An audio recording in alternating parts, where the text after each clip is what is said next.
Hello, Hare Krishna. Hare Krishna Maharaj, Dandava Pranams, all glories to Srila Prabhupada.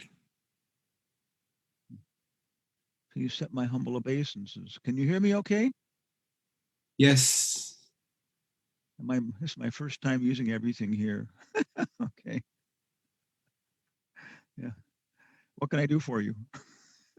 So let me just briefly introduce you to the students anyway, and also express my gratitude, Maharaj, for joining us for the Bhaktivedanta. So His Holiness Hanumatpresaka Swami, as you probably know, he's currently serving as an ISKCON guru in the society. He's being involved with ISKCON education from the very beginning, as part of the Bhaktivedanta Institute. He was closely associated with His Holiness Bhakti Sarup Damodar Swami. Yeah, sorry. And he's been doing, he's himself a PhD in psychology, and he has been involved with a lot of scholars and doing a lot of work in the secular world, as a devotee. And he has been developing the study of the Bhakti Vaibhava, particularly in South America and in the US for many years. He's a founder of the Anjana Sutta Academy. So it's a real pleasure to have him with us. He taught with the Mayapur Institute before. It's the first time teaching Bhaktivedanta. And we're really looking forward to his teaching. And we thank him so much. As he's saying, he's at an advanced age. So he was saying that maybe he's not going to be teaching like this much longer. So we have the good fortune to have one of. Okay. So anyway, to have one of the pioneers in the movement, as Hare Krishna. Hare Krishna. Yeah. I have to pay him 500 rupees a week to give this biography. Yeah. I tried 400, but he wouldn't do it. So, hello, Hare Krishna. Let's see now how we're going to do this. Hare Krishna, Krishna Krishna, Hare Hare, Hare Ram, Hare Ram, Hare Hare. My physical body is in United States of America. You may have heard of the place. We have very funny politics here. Yes, yeah. And more specifically, we're in Tennessee, near Nashville, in Murfreesboro, Tennessee. I'm here because of a good friend, Nitagor Sundardas. It's now 1 degree centigrade here. We're raining outside. I live in a kind of like a cottage or a hut, type place. That's where I'm coming from. We're going to get a cable connection today. They've been telling us that they'll show up today and put in a cable connection, which I think gives us 500, whatever it is, megabytes per second or something like that, whatever it is. But right now we're operating on 10 megabytes per second with a cell phone. So I think what's going to happen, as soon as I show my picture, it's going to crash. As soon as I try and share the screen, it's going to crash. So I suggest, I sent the PowerPoint show and the 2 Word files. Did you get those?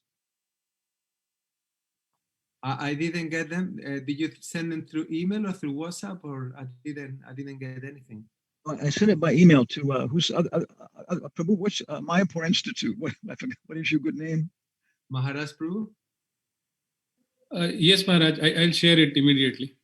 Okay, I didn't. What is your good name, Prabhu? I'm Maharaj Das, Maharaj.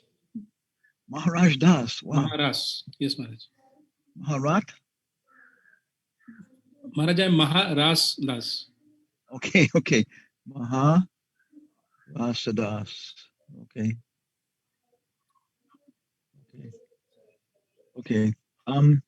The best thing I think is that if you can you share it from there, and I'll just say like next slide. Yes, Maharaj, I'm doing immediately. Okay. If you can. Om Namo Bhagavate Vasudevaya. Om Namo Bhagavate Vasudevaya. Om Namo Bhagavate Vasudevaya. Om Namo Bhagavate Vasudevaya. Narayanam Namaskrityam Naram Chaiva Narottamam Devim Sarasvatim Yasam Tato Jayam Udirayat Idam Bhagavata Nama Puranam Parama Samitam Uttamashloka Charitam Bhagavam Chakaram Nishchaya Shaya Lokasya Dhanyam Swastyayato Mahat Namo Bhagavate Vasudevaya. So, Hare Krishna, Hare Krishna. One time, Bhaktivedanta Swami told us that he was with Prabhupada in Mayapur, and all the other sannyasis were in the room. It was a festival. And then Prabhupada asked each of the sannyasis to give a verse glorifying Guru. And they would say, like some verse, Brahmande Brahmatik Om Bhagyavan Jeev. And Bhaktivedanta Swami said he was at the end of the line. And he picked out one verse in his mind, and then one devotee would say that. And then he think of another verse, another devotee would say that. And it came down to the end of maybe like 15 sannyasis, and he couldn't think of any more verses. So Prabhupada was staring at him with very pointy eyes, and he had to repeat some verse. Prabhupada broke into a laugh and said, "Oh, yeah." He said, yes. He said, but you should know so many verses. So Prabhupada's suggestion was Bhaktivedanta, Bhakti Baba. We should all be Goswaminis. Okay. And Bhaktivedanta, we could take up the title of initiating people, so on. So we should, and also I've been working with Atul Krishna a lot with the Board of Examiners, trying to develop the curriculum and everybody else, Yadunanda Swami, Mother Lakshmi Moni, and a lot of considerations about what the titles mean. Atul actually put everything together in one book of what Prabhupada said in different letters, like that. And one thing Prabhupada said, this is not for everybody. These titles are for pundits. So somebody may have a Bhaktivedanta title. Somebody else may have a driver's license. Okay. So there's not a whole lot of difference between being Bhaktivedanta and having a driver's license. They're titles for a specific function, for a specific kind of service in ISKCON. And Prabhupada said also there, of course, should be some development. It should be practical and so on. But in the letters and so on, he wasn't really emphasizing it so much that anybody who is Bhaktivedanta is automatically Uttamadhikari or something. So I think we need a lot of work to understand the titles and then to communicate that to the society at large. How's it going, Maharaj? Can Yes, you share the PowerPoint? Yeah, it has been distributed, Maharaj. So can you share it though? Okay, you want me to share here? Yeah, that's better because if I do it from here, it'll overload the connection. Sure, I Maharaj. I can say next slide. Okay. Just So I hope to get to know everybody a little bit here. Yeah. Okay. We're also broadcasting this to Facebook. Okay. Can you all? Okay, there it is. Okay. So here we have. I hope everybody can see this. Bhaktivedanta Studies. And if you make any mistakes, please correct us. Bhaktivedanta Studies, Mayapur Institute, February 2021, February 1st through 5th. Srimad Bhagavatam 9th Canto, 8th through 12th chapters. And this particular slide is, of course, was revised on 2020, 01, January 30th. Okay. And it only includes, I think, we're going to have to work on a little bit more. I was planning on working on these things a lot, maybe 1 month in advance, but somehow or other I forgot my senile. I can't tell if I'm becoming senile or spiritually advanced. one of the two, or both of the two, are happening. I just turned 73 years old a few days ago. Okay, so we're really trying to become absorbed in this and do it properly at the Bhaktivedanta level. So in the upper right there, of course, is a list of the chapter titles. The sons of Sagara meet Lord Kapila Dev, of the dynasty of Angsuman, pastimes of Lord Ramachandra. Lord Ramachandra rules the world. Rules the world. Of course, this is we're very dear to us because we are Hanumatpresaka Swami. And then the dynasty of Kusha, the sons of Lord Rama. We found some pictures. There's a picture at the top there of Lord Kapila Day with a long white beard, sitting on a tiger skin with no tiger in it, burning the sons of Mara Sagra to ashes. So right away, there's two inconsistencies in this picture, I would say. So maybe even three. So in your mind, pick out two inconsistencies, and I will then try and you see if I agree with you. The first inconsistency is that I don't think that Lord Kapila Deva looks like an old man. He's Satchidananda. This is one confusion I think we'll find. BBT pictures that Prabhupada looked at, he was a younger fellow. Okay. Then going ahead, the sons of Sagara, there's a very important point is made because Lord Kapila is in the mode of pure goodness. He could not possibly have had any anger or burned anybody to death. So the fire didn't come from his eyes, but it came from their bodies. Then down below we have, I think it's 9:9, the Bhagirat Maharaj running ahead of Ganga Devi. This is online there. Many pictures, so many pictures.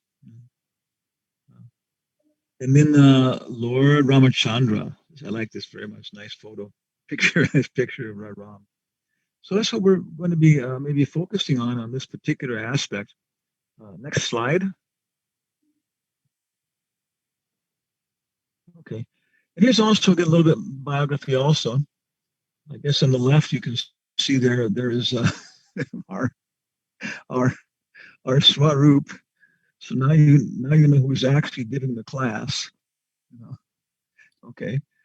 And it's a monkey, chimpanzee dreaming that he is Hanumatpresaka Swami. Chimpanzee dreaming he is Hanumatpresaka Swami. We're also, our secular title is Professor Huber H. Robinson. And we are professor through honorary, causes honoris, Ricardo Palma University in Lima, Peru. This was awarded by the academic council and the rector and stuff. It's a substantial title. I can back it up. So it's nice though, preaching in this area. Hanumatpresaka Swami, Professor Huber H. Robinson. And he was born in 1948 on the island of Guam in the Pacific Ocean. My father was there with the Army Corps of Engineers, met my mother, fell in love, got married, and as soon as I could big enough to travel, came back to the United States. And my mother's side were all pioneers in Arizona, which is full of sunlight and desert. So I love sunlight and desert. When I was a little person, my roots were down when I grew up. So I love it. And then Southern California, Northern California. And then finally, I graduated 1970 from the University of California with the first place prize in psychology and minor studies in biology and electrical engineering. Then it started a doctorate program in Chicago at Northwestern University. And how or other had the good fortune to have Donald Campbell as our mentor. He was president of the American Psychological Association. So after I got there, I said, it seems that, psychology and all these things, mysticism, that what we're learning from the Vietnam War and everything else is it is far more advanced in Asia. And he said, yes. He said, yes, if you have any manly character, you'll get out of this, career track. He said, you're not going to be able to do anything original until you're at least 40 years old. So if you really want to go out and try things out, then you should go ahead and just take a risk and go off. Okay, so I did that, and I worked with the Second City for a little while, which is one of the best improvisational theater troupes in the United States. I was just an understudy, but I learned so much from that. And actually, practically speaking, I realized, and Jai Maharaj was accepting, that what we're doing is Gandharva Veda, singing, dancing, and drama. Of course, Bhakti Rasamrita Sindhu comes completely out of Bharata Muni's, before Christ, classifications of drama and theater, Vibhava, Anubhava, these are all drama terms from Bharata Muni. And you can see a clear pathway coming right down to Rupa Goswami. So this is our yoga, singing, dancing, and drama. Drama. Okay, so then I was initiated in 74 in San Francisco Temple there by Prabhupada. Took sannyas in 84 by Bhakti Swarup Damodar Swami. And down below you see a picture of Prabhupada, picture of Bhakti Swarup Damodar Swami. And Nitai Gaur Sundar Das, who I'm working with so closely now.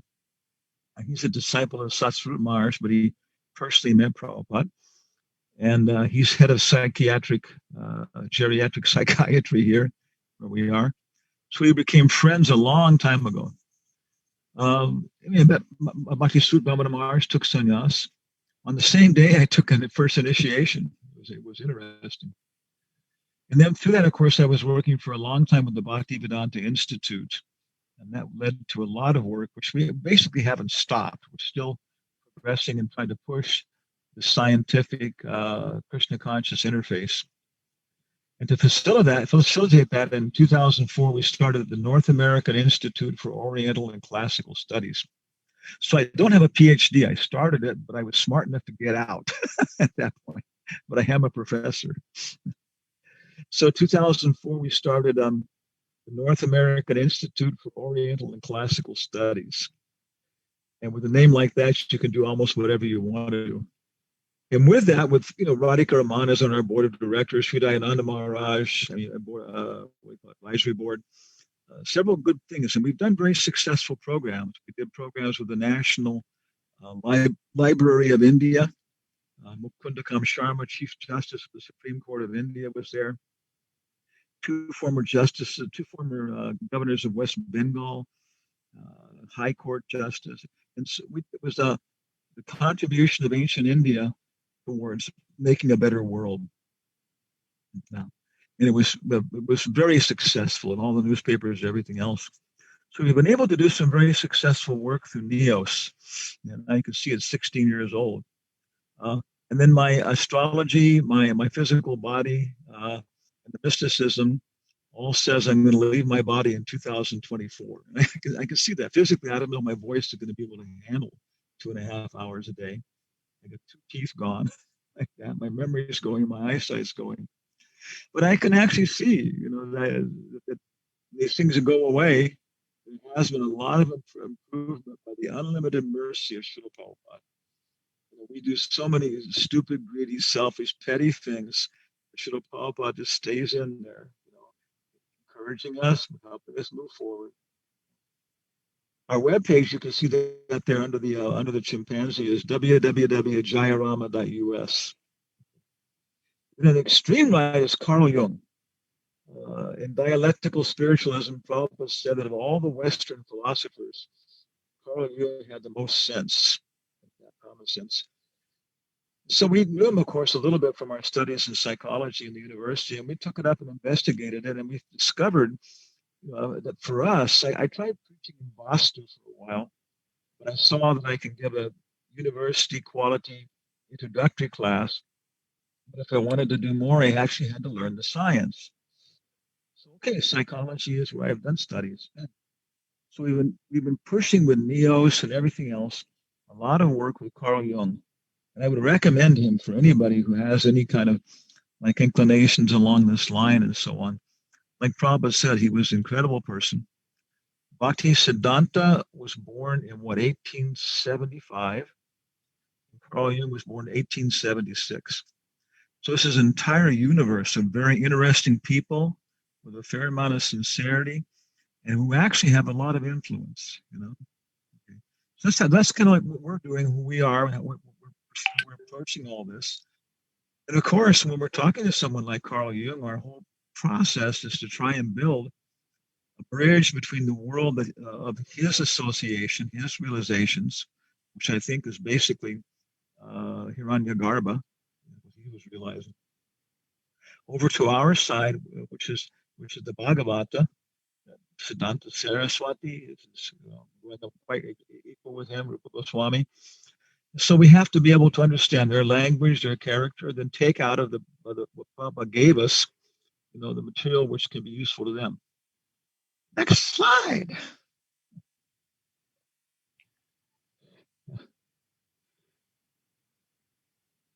Can we go to the next slide? Oh, there we go. Okay.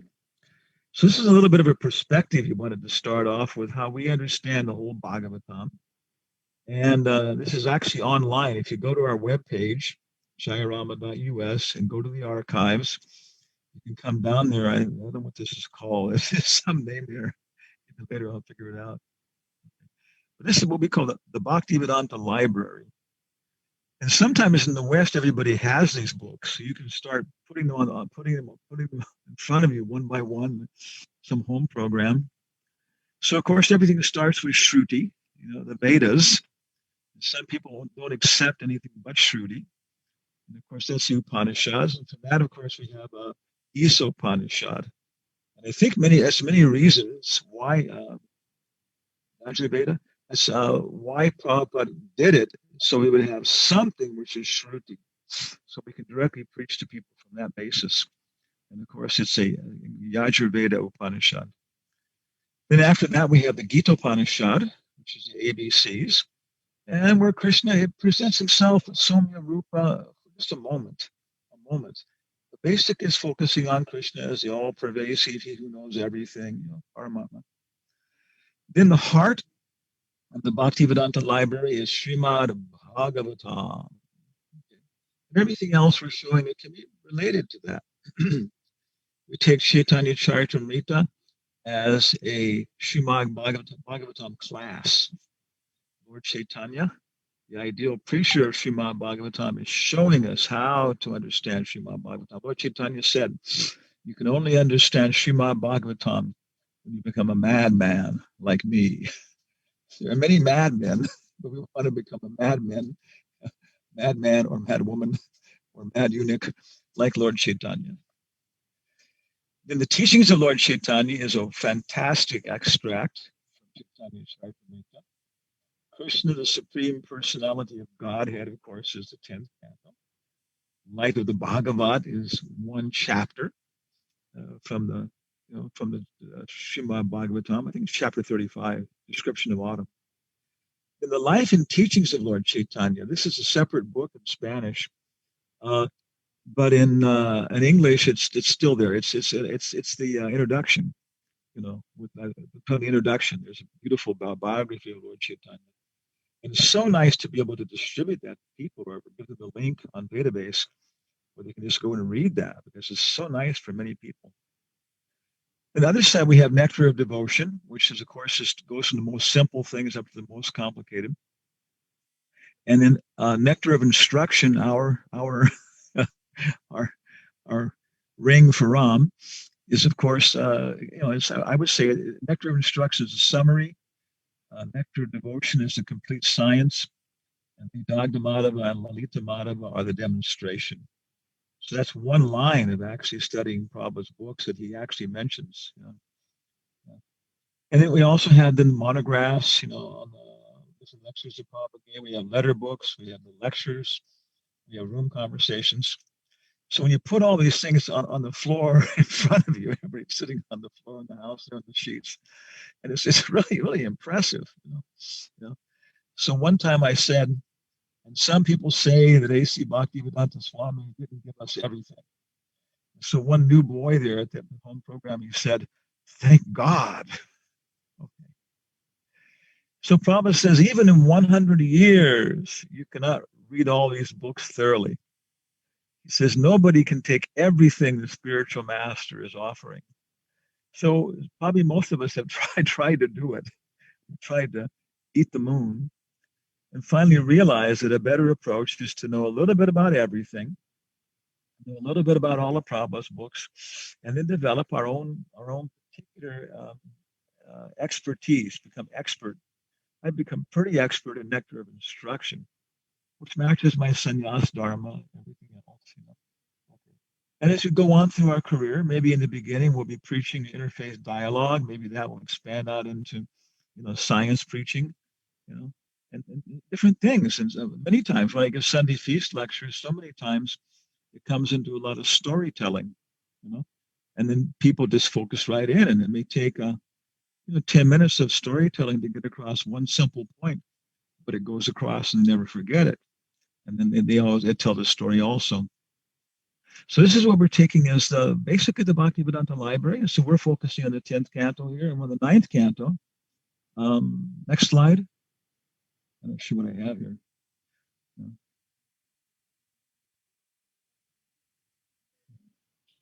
There we go.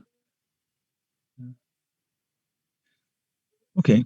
Yeah, okay, so this is nice. We also have this too. We have on PowerPoint, we have all these with, animations. So they come in. But I was terrified to do that with 10 megabyte upload. Okay. So then here's the 10th canto. Here's the Srimad Bhagavatam looking at it. The first two cantos are Krishna's lotus feet. And that's good enough for the cow. You see the cow over there. Cow is cow is our guru. Yeah. I don't know how many people like popsicles. Maybe you haven't ever had any access to them. But that's the Anjana Sudha Academy. We still accept popsicles. Yeah. So the cow there is relishing the lotus feet of Krishna. First two cantos. First canto is a preface. What is the purpose of the book? Under what circumstances is it being produced? What are the qualifications of the speaker? What are the qualifications of the listener, the student? So all that's there in the first canto. In the second canto, then Sukadeva Goswami actually begins to preach. Om Namo Bhagavate Vasudevaya. So we're looking at basically from the red arrow there, from canto 3 all the way through canto 9 is all talking about the manus. It's a good way to organize it didactically why things are flowing. And then in Canto 3, Satarupa and Swayambhuva Manu agree and they get married and they have children. And what are the names of their 5 children? Do you know that? Yes. Who's our chief guest today? Mayapur Institute. Maharaj. What are the names of the 5 children of Swayambhuva Manu? Maharaj, they are Devahuti, Akuti, and then Priyavrat, Uttanpad, and Prasuti. So do you see our little acronym there under Swayambhuva Manu? Yeah, DAP up. DAP up. Devahuti, Akuti, Prasuti, Uttanapada, Priyavrata. And they're in that order because that's the order that they're discussed. Maharaj Pariksha says, tell me about the children of Swayambhuva Manu. So first we have the Udi sisters, Devahuti, Akuti, Prasuti. And then Uttanapada and Priyavrata. And we'll see that the flow goes by taking them and their descendants all the way through the 7th canto, I think it is. Then Maharaj Parikshit asks about the other 13 Manus. So Manus 2 through 14 are discussed, and maybe 5 avatars. 5 specific avatars show up, maybe 4. Then now we're on Vaivasvata Manu, who are the descendants of our Manu, Vaivasvata Manu. And if you look at the big Bhagavatam, the hardbound, big desk copy now is coming out, 10, 12 cantos, whatever it is. I look in the back, and how many pages of genealogical charts are there? Does anybody know? How many pages of genealogical charts?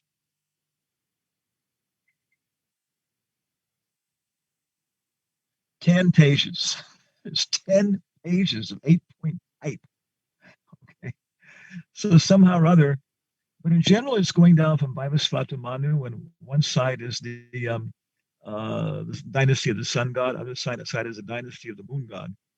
So you're going to have to suffer, I think, with me unless we get replaced a few weeks from now. We'll be going through the dynasty of the moon god. But I think right now we're in the dynasty of the sun god. Yeah, we are. Okay, then 10th canto is Krishna's pastimes. He's in the line of Vaivasvata Manu. Then after that 11th canto, we go back to Vaivasvata Manu after Krishna. And 12th canto, and we're still working on this, 12th canto is an epilogue. Summary of Srimad Bhagavatam, glories of Srimad Bhagavatam. Somewhere here at Maharaj Parikshit leaves his body. I think it's in the 11th canto. So that's kind of, again, Bhaktivedanta Library, summary of the Bhagavatam. And so that's where we are now. Next slide. So one thing, anybody have any questions at this point? Questions, comments, complaints?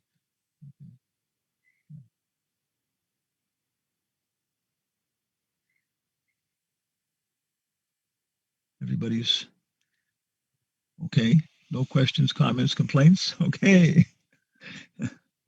What's it go? It says, when Gopi Puranadana told me, because we're doing a lot of this, world classical literature with Neos, and we've had very great success, very good success with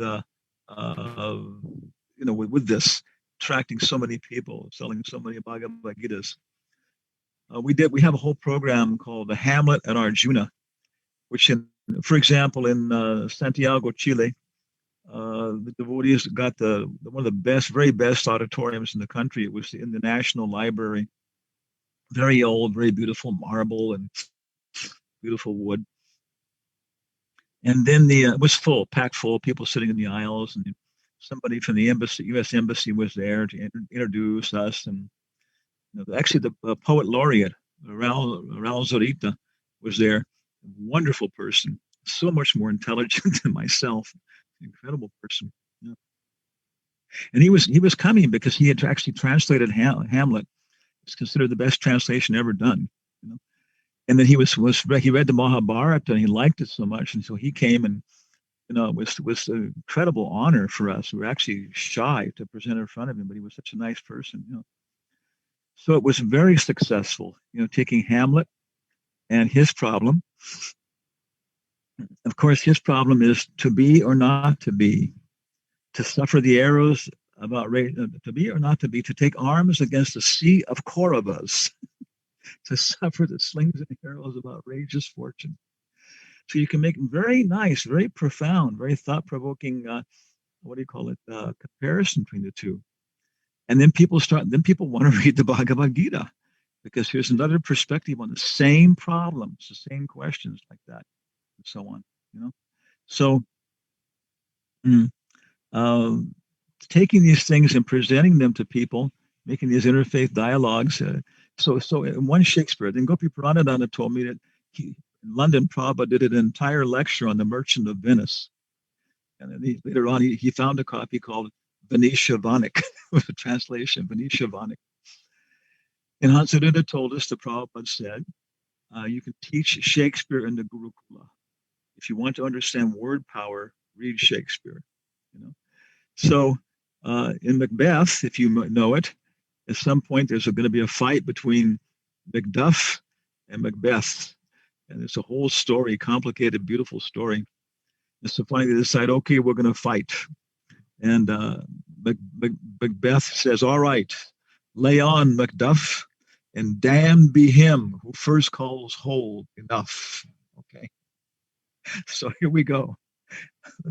I'm willing to teach as long as you're willing to learn. And damned be him who first calls hold enough. Okay. I guess they're going to be our organizers. Okay, 8th chapter.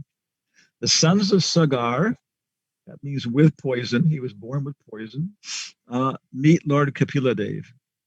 In this 8th chapter, the descendants of Rohita are described. In the dynasty of Rohit, there was a king named Sagar, whose history is described in relation to Kapila-dev, and the destructions of the sons of Sagara. So who's going to give us a summary of this chapter?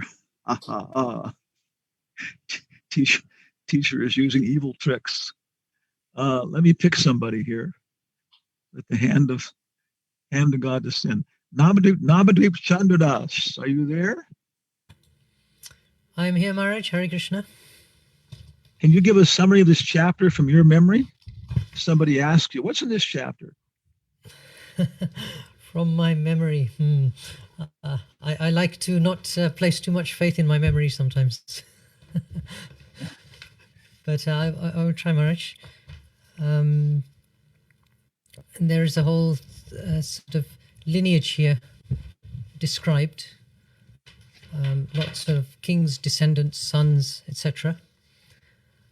And the main part of the story is that there was this king, and his name is, if I can remember, Bahuka. And he went to the forest at the end with his wives, interestingly, because all his wealth had been stolen. And he died at some point, and one of his wives wanted to commit sati with him, but she was pregnant, so she was forbidden to do so. Now the other wives decided to poison her, or I think they were intending to poison the baby. So this is interesting. I was thinking this is similar to the story in Canto 6 of Chitraketu with his wives. But anyway, on this occasion, the poison didn't work. And this son was born, Sagar, along with the poison.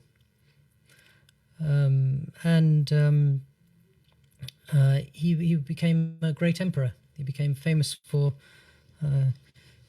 his skills and also for his following of his spiritual master.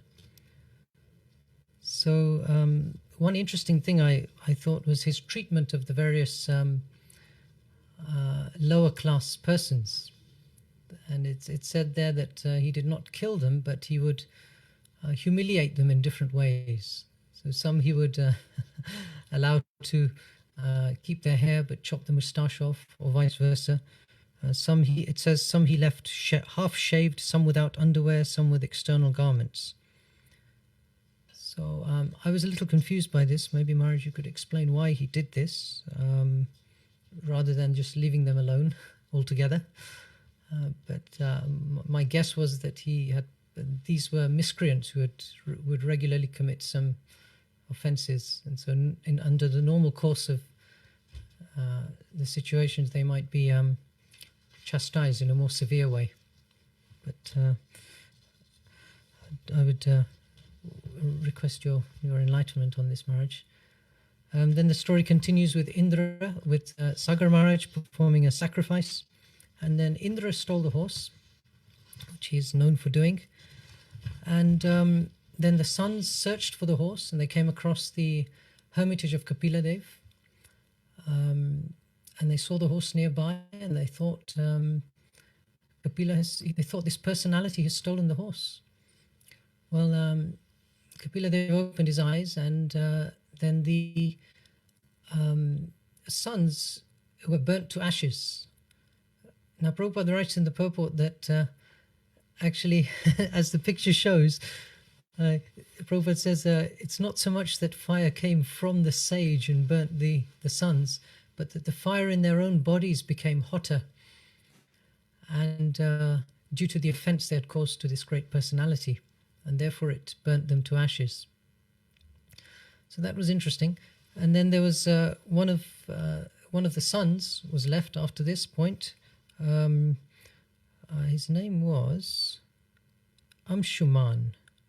I'm sorry, Maharaj, I'm a little confused with all the names. There's lots of similar sounding names. Asamanjasa and Amshuman. And anyway, eventually, Amshuman went searching for this horse, and he found it and received the blessings of Kapila Dev. And he offers prayers to Kapila Dev, and with his permission, he takes the horse. And Kapila Dev mentions to him that actually all those of your forefathers who have died, who perished, can only be brought back to life by the Ganga. So that seems to start the next sequence of bringing back the Ganga. So that's all I understood. Thank you very much. It's very nice hearing all these stories. And of course, the story of Vritasura? The story of Vritasura is in the Rig Veda, we understand. So to my comprehension, Srimad Bhagavatam is an anthology. So Sukadeva Goswami is just taking all these stories to illustrate these different points. I think it also mentions at the end that the Maharaj Sagar was able then to do his sacrifice, finished off the whole process, and then he was able to achieve complete perfection, complete perfection. I think, and in this whole section we're studying. One time this point is that, excuse me, very few incarnations give liberation. Very few incarnations give liberation. Most of the demigods pray, they show up, they adjust the path of, something dharma, sakam dharma, and then the demigods thank them and they ask them if they're leaving. Thank you so much, and please now depart for your own abode where you'll be happy and let us. Okay. Yeah. So what to speak of love of God? Very unusual avatar. So as we go through here, saying they achieve the supreme destination. And sometimes that means, Vasudev, like that, So what's the goal of all these things? But in any case, you're describing, and what we kind of noticed was prominent in this chapter was text 21 through 26. Those stood out for us. And those are the prayers that Angsuman offers to Lord Kapila, who doesn't have a great white beard, I don't think. Yeah. Okay. So, of course, Nectar of Devotion, we find that one of the 64 processes of devotional service, Vaidhi Bhakti, is offering prayers. And there, Prabhupada says, every devotee should select some prayers for his recitation. Like that. So, of course, we have, Gurvastika. Every morning we're hearing it. We should know the word by word meaning. We should know the grammar. By Bhakti Bhai Baba, I think we should be able to understand the grammar of the whole thing. Yeah, some people are advanced in some areas, some are advanced in other areas. Excuse me again. So, and then Prabhupada said there are many beautiful prayers in the Garga Samhita, and also in chapter 11 of the Bhagavad Gita, he says there. So praying and reciting prayers, I think, is a very important part. Entering into the perspective, this is illumination of the Lord. And we'll find many, many, many common things. I think you probably have recognized that many of the prayers start the same way. And as we go through this, I think you can really see that Lord Brahma's prayers seem to be consistently Lord Brahma-ish, to have his character. Yeah. Okay, so that's kind of a summary of chapter 8. Chapter 9, let's go ahead and see. Next slide. So the ashes are sitting there, and the ancestors are burning in hell. Okay. So this is, if you have database.io, okay, 1 second here.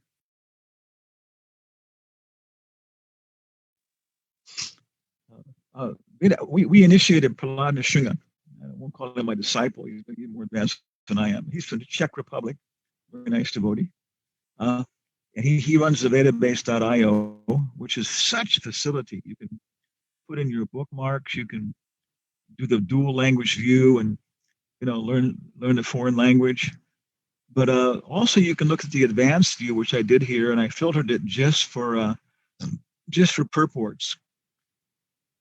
They actually edited it a little bit more, and these are the purports in chapter 8.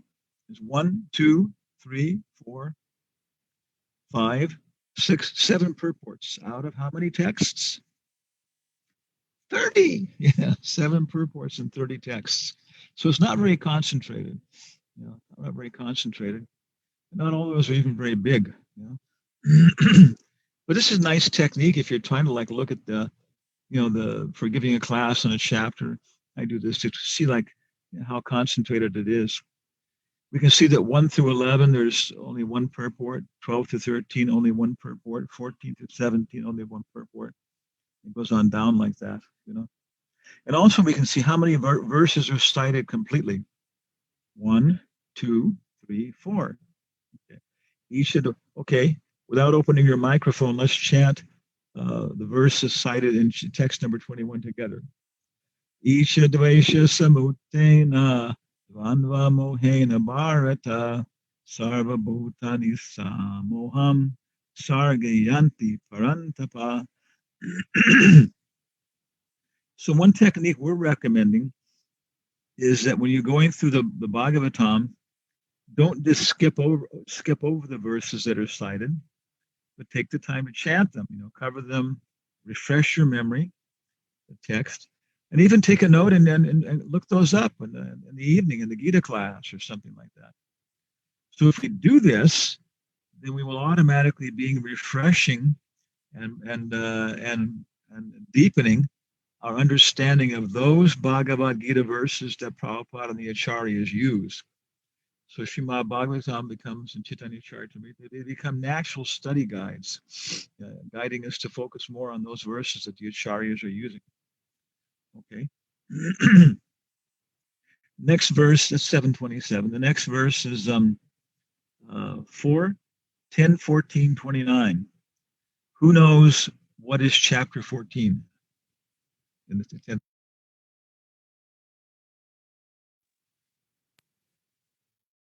Anybody know?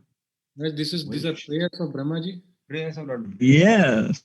We haven't got to wait to learn these things. You know? If you only memorize the verses in the Prabhupada's books, you'll never learn Nityo Nityanam Chaitanash Chaitananam.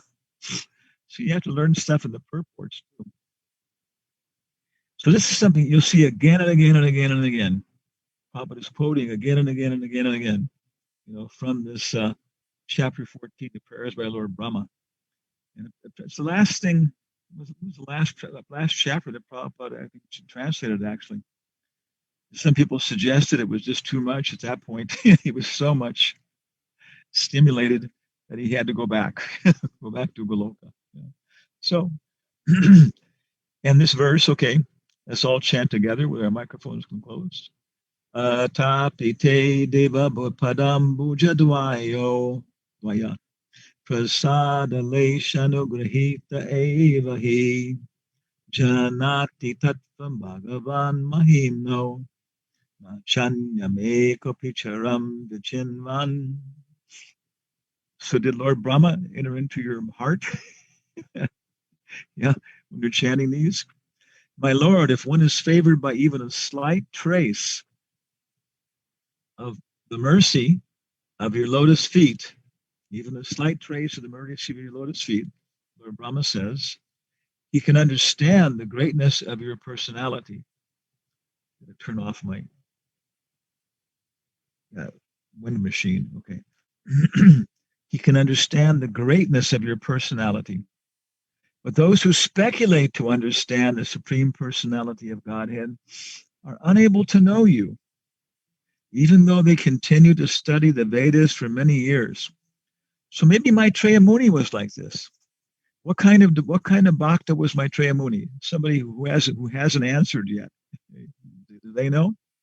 What kind of Muni was what kind of bhakta was Maitreya?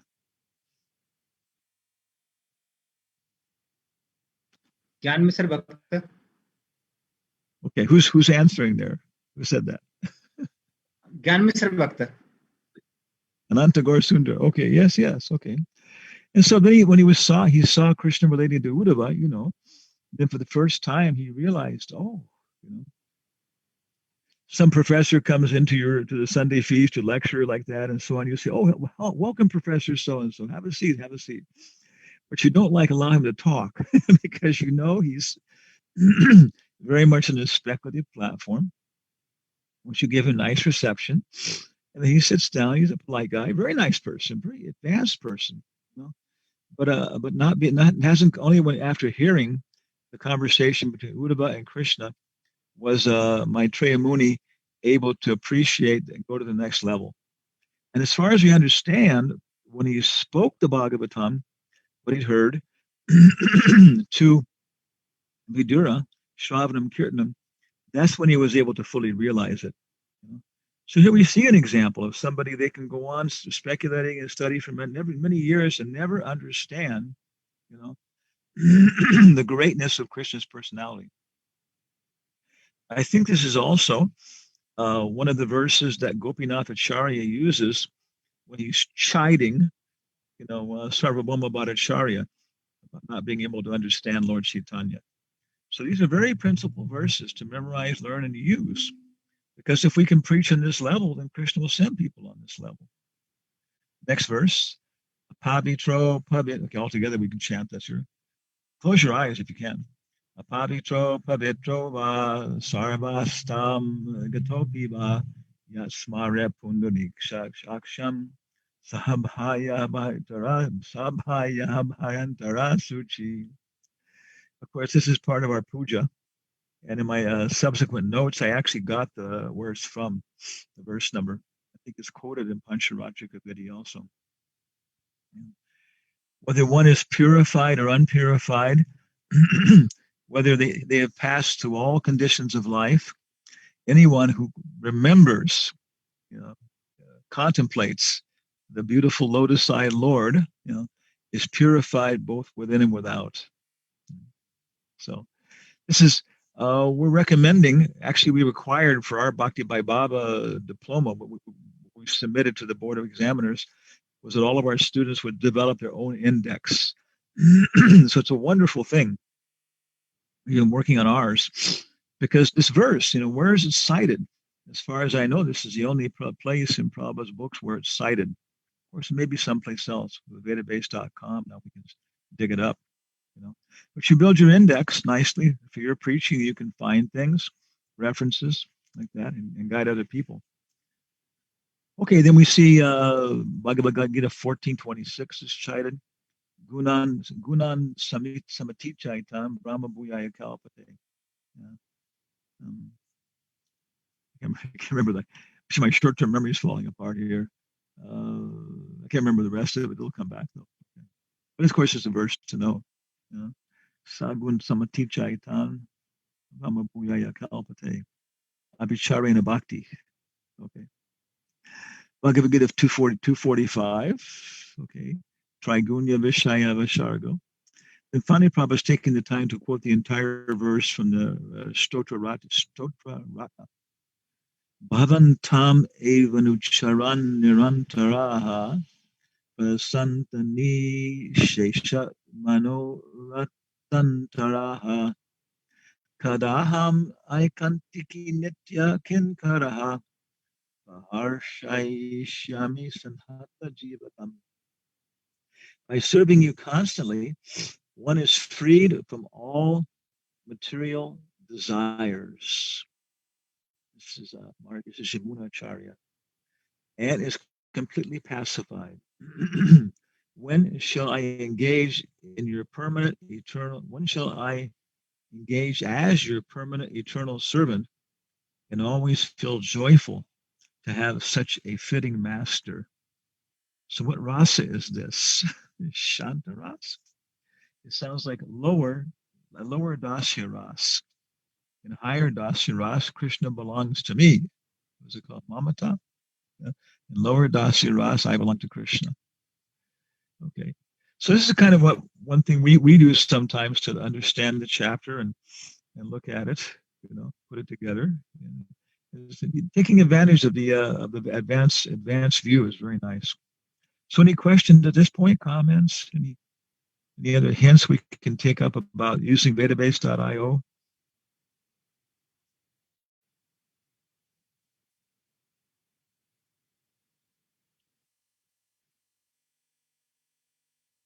Okay. Next slide. I think we have time to finish this off here. Yeah.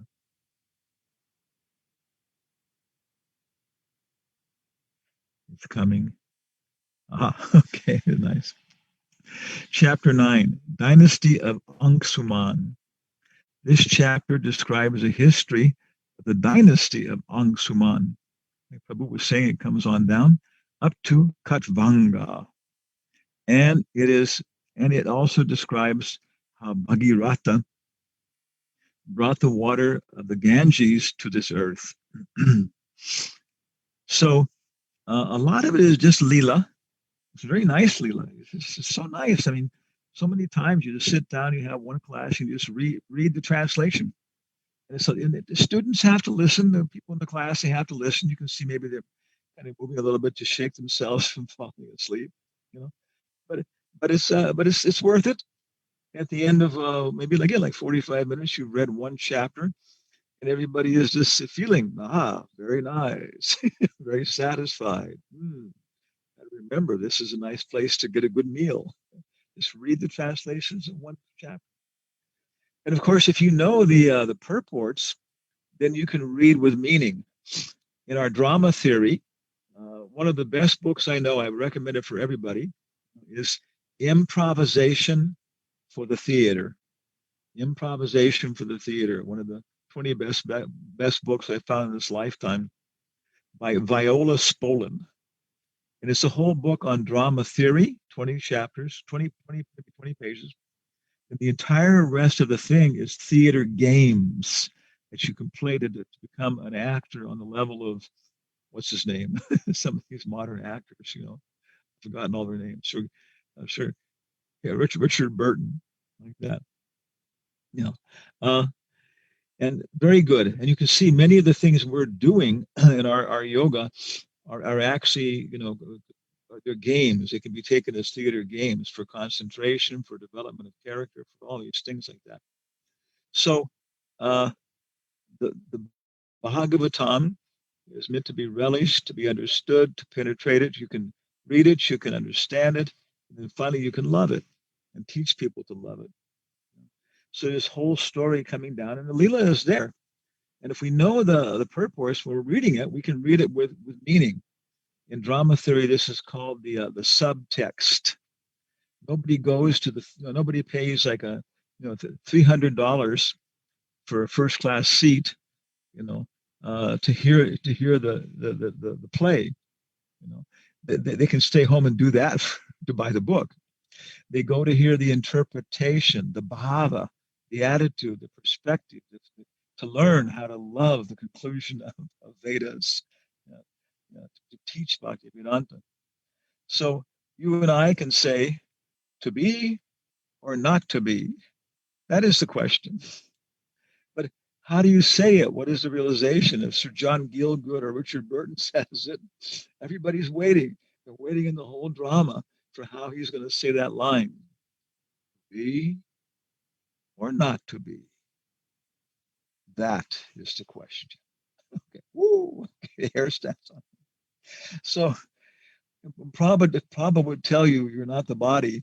It would be a whole different thing than me saying Hanumatpresaka Swami saying you're not the body. Some of our students I see are young men. Devotees asked Prabhupada, he said, Prabhupada, one senator, one member of parliament, he was there and the devotees were talking about it, he was helping them. And Prabhupada said, is he a young man? And Tamal Krishna Maharaj and Bhakti Swami, everybody weren't exactly sure what they answered. And Prabhupada said, 40, 50 years old, that is young man. 40, 50 years old, that is young man. So if you tell somebody who's 75 years old you're going to die, he says, yep. You tell somebody who's 40 years old, they go, yes. You know, you tell somebody who's 16 years old, they say, yeah. So it's the purport, it's the subtext. So we can read the stories, and you can have time. We can read them. They're so exciting. Bhagirati Maharaj on his chariot, going with Ganga following. And we can make all these things. We have to make all these things into wonderful dramas. We have so much work to do. But what I picked out in this again were prayers, and the prayers, especially to the Brahmin lady who was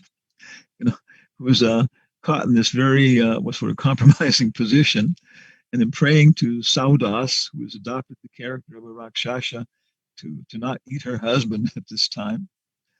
Her prayers are nice, very intelligent, worthy of contemplation on this intellectual level. And then Mars Katvanga, so much of the chapter is about him and his character. We're coming to the time for a break here. Let's go ahead here. This slide shows like a summary of our content for this little seminar. Next slide, Master. Okay, chapter 10. The pastimes of the Supreme Lord Ramachandra. The 10th canto describes how Lord Ramachandra appeared in the dynasty of Maharaj Katvanga. It also describes the Lord's activities, telling how he killed Ravana and returned to Ayodhya, the capital of his kingdom. Okay, for 25,000 monkey points, what does Ayodhya mean?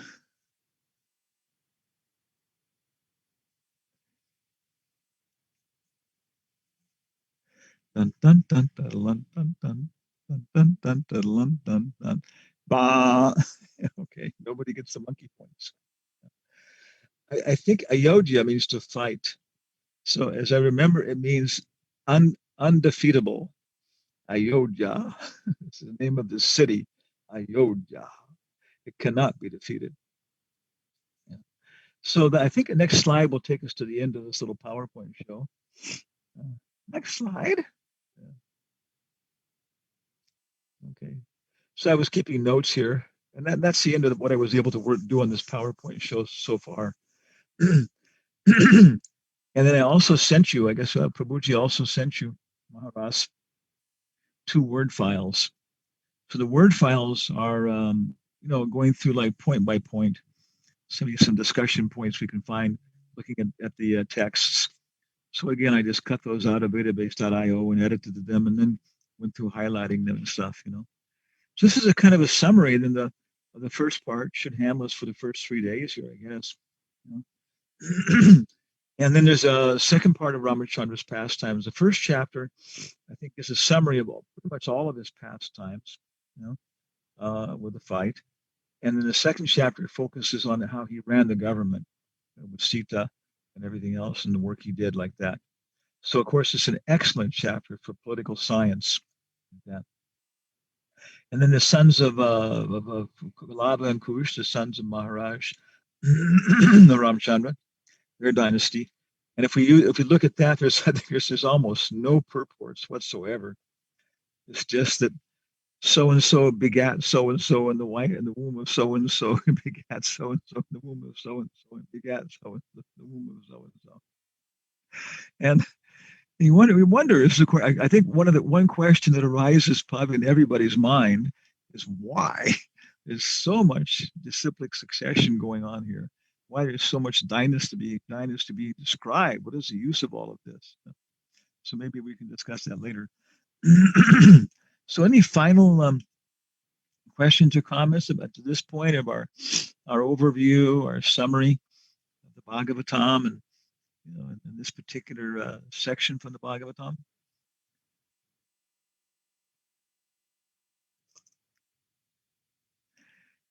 Okay, so maybe again following Bhakti Chaitanya Maharaj's program, it's what do you call 5:36, 5:35. So what? We try and come back in 10 minutes. 5:45 my time. It's 4:30 in the morning here. So 5:45 is okay. We'll be back by then. 10 minutes or so.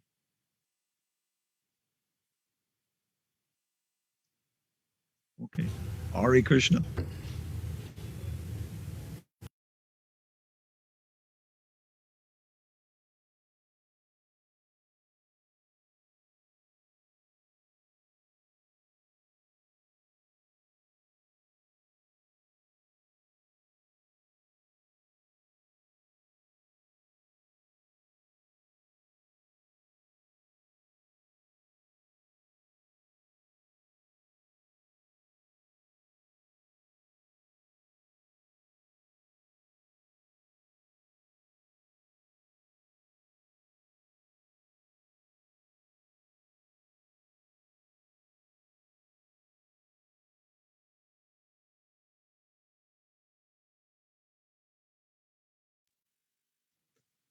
Jai Shri Guru Garanga Krishna Baladev Radha Shamasundari.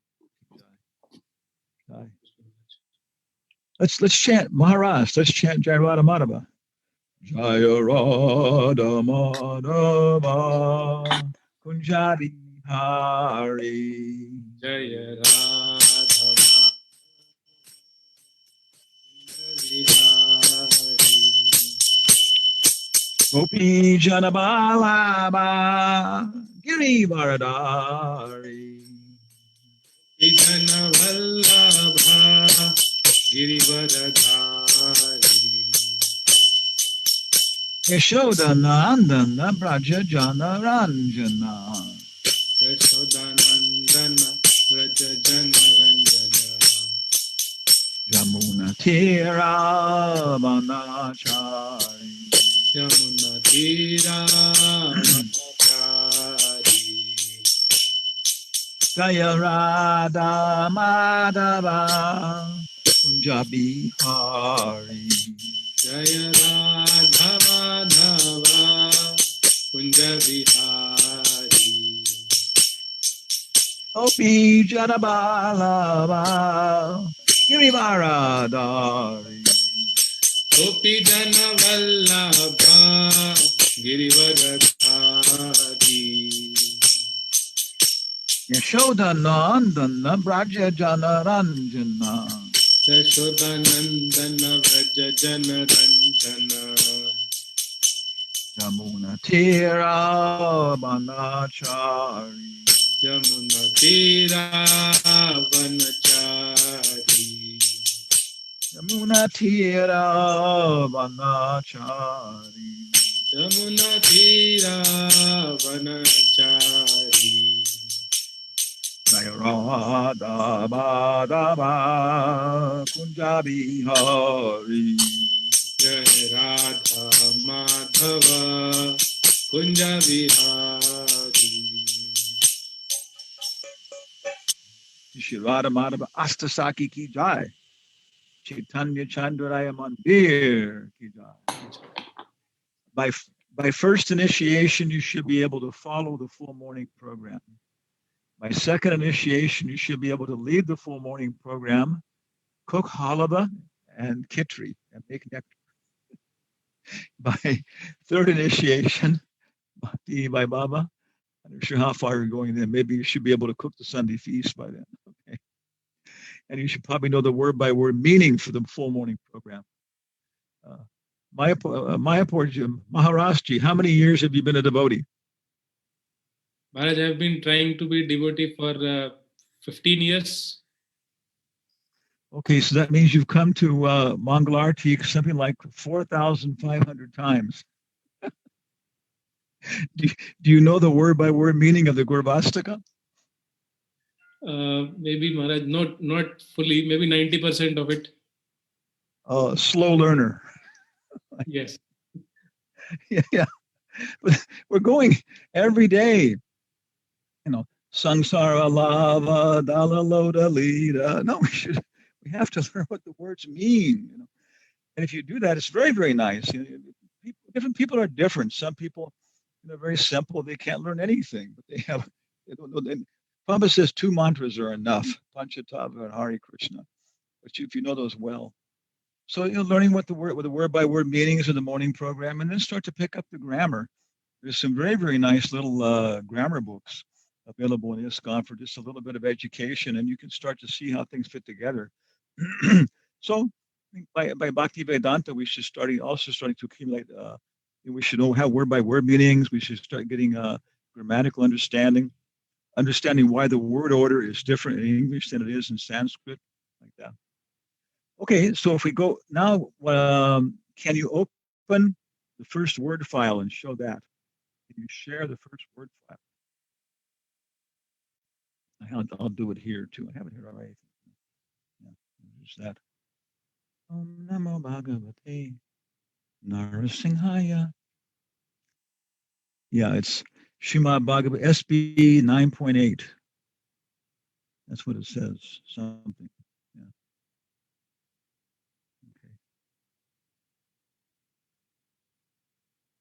Okay.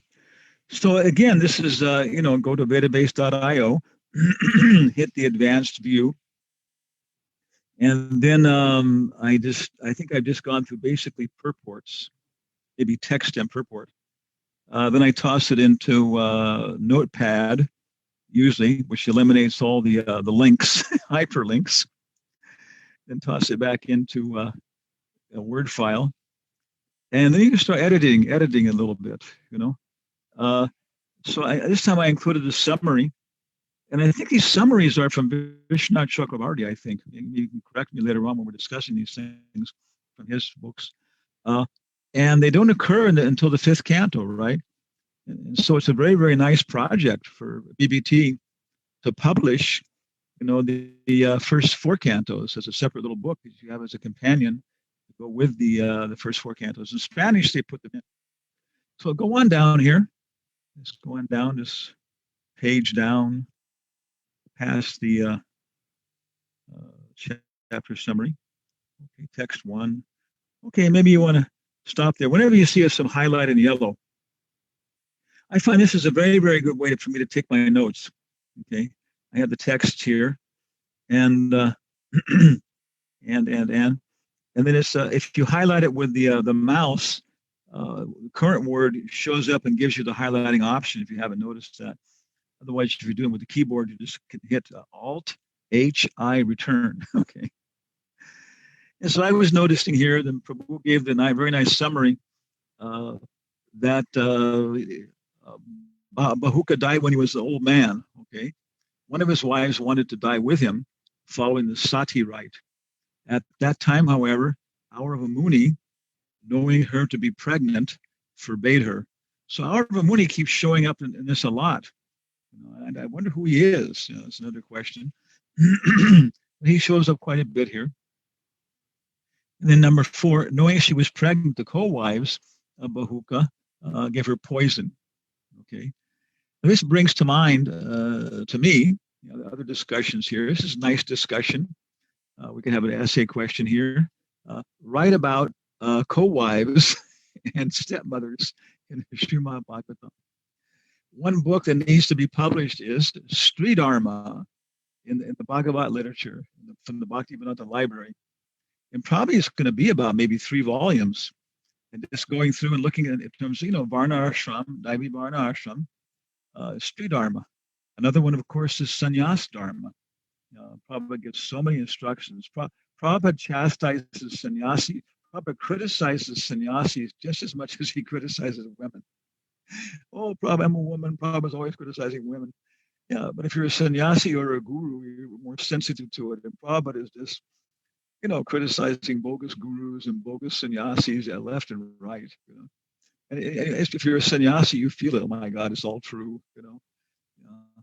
Gopal Kumar says that sannyas can mean eating good food and not having to work hard. Okay, yeah. Our Singha Maharaj is there. He knows. Yeah. So you can follow. You have to be careful of that trap. Eating good food and not having to work hard. It's a complicated thing. Maharaj knows there's a whole lot of details we need on sannyas dharma to develop these things. Yadananda Swami did a very, very nice book as a master's thesis on history of sannyas and ISKCON. So many books we need. But this is Swarup Damodar, my Siksha guru there.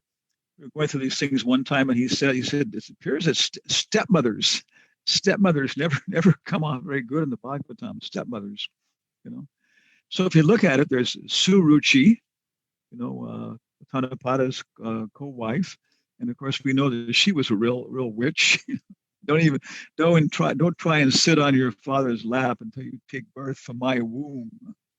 It's pretty arrogant.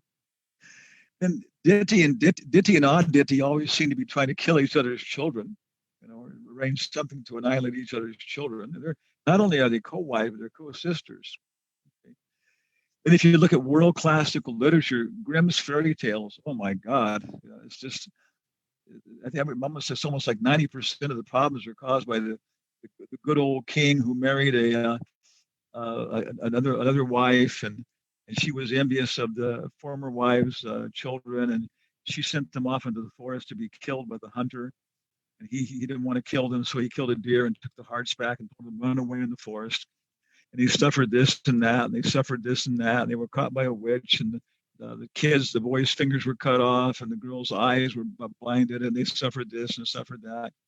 But then the fairy godmother appeared from the sky and killed the witch, and restored their bodies, and they came back, and the evil stepmother, ran out of the window of the palace and fell 4 stories and died. And they lived happily ever after. And they lived happily ever after. World classical literature. Grimm's fairy tales are just unbelievable. It's like so ghastly, and so many horrible things happen that after, if you went through that kind of thing, you would live happily ever after. Anything would have been better than being eaten by witches and so on. But a big component of these archetypal images, talking from Carl Jung, these cultural archetypes, these aspects of the Virat Rup, Sri Dharma, Brahmana Dharma, Kshatriya Dharma, these are part of the Virat Rup. These are things that descend upon you. These are individual archetypes, whatever. Maybe ladies who have children, at some point you bond with your newborn baby and you feel this mother Swarup descending upon you. Disciples, ladies are mentioning, yes, at some point you just look around like a she-wolf and saying, I am a mother. Don't try and mess with my kids. Yeah. So these are all a part of the Virat Rup.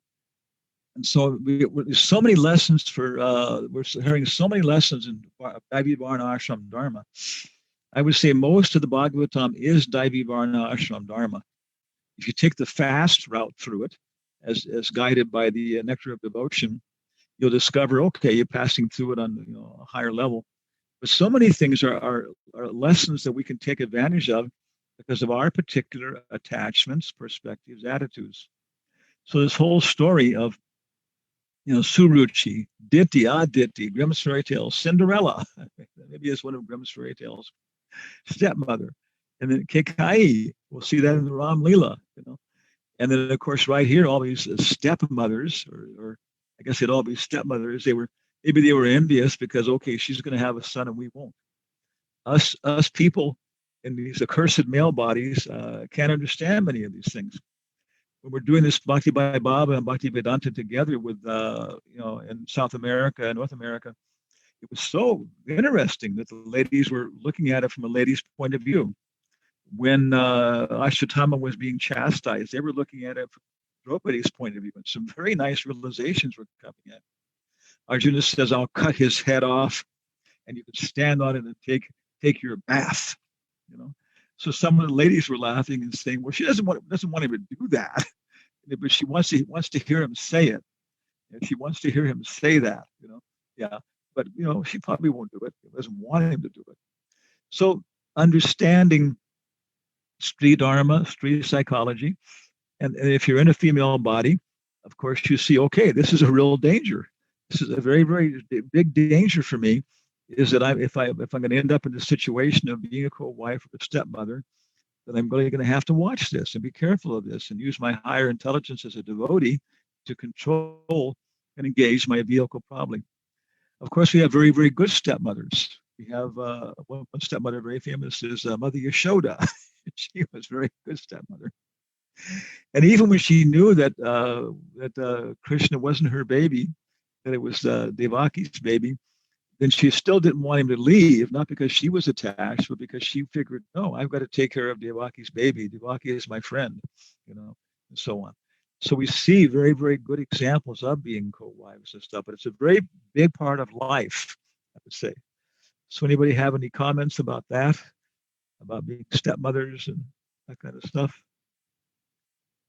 Narottam Vilas to everyone. Also, Kunti and Madri. Okay. But there's a very good example, no? Kunti and Madri, yeah, because they made a very nice solution.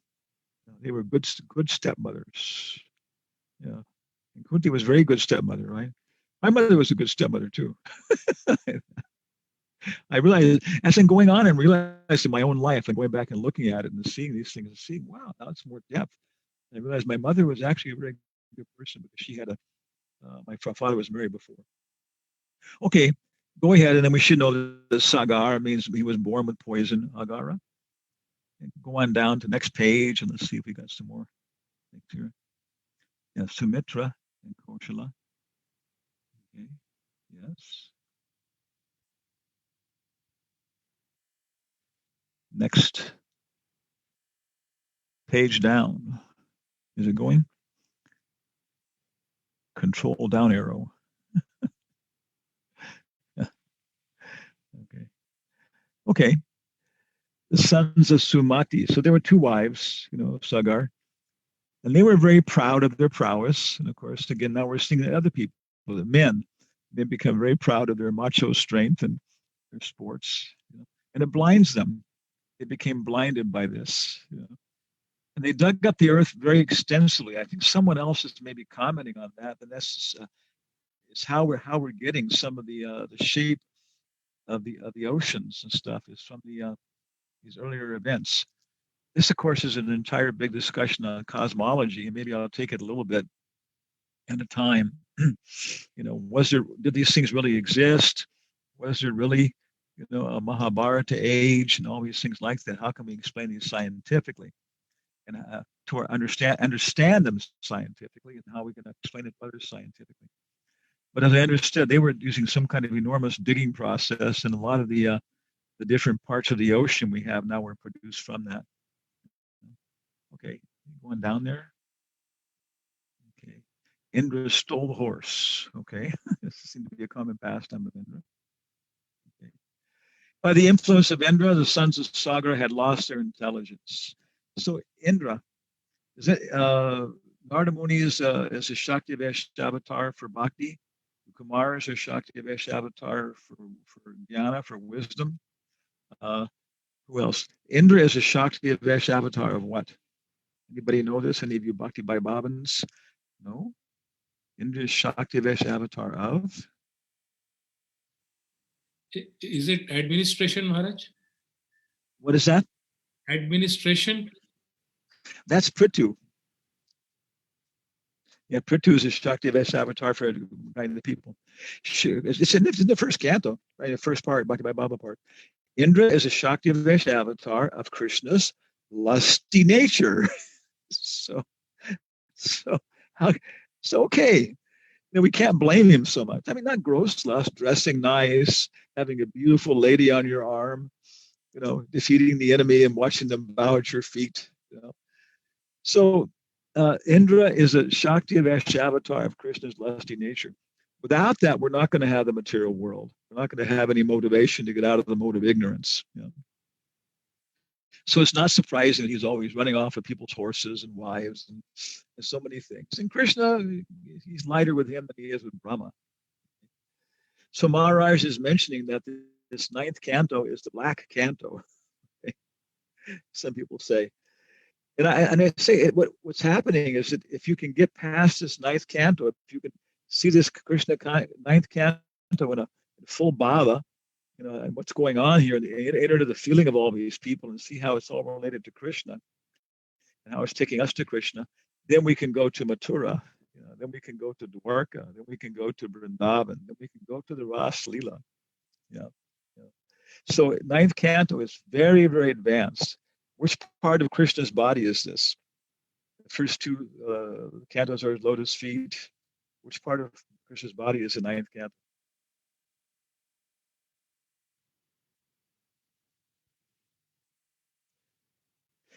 His throat. Okay. So page down. See what else we got here. Okay, nothing there. I didn't know anything. Okay. Page down. Okay, text 14. Okay. Sagar. Asanjasa, born from Keshini.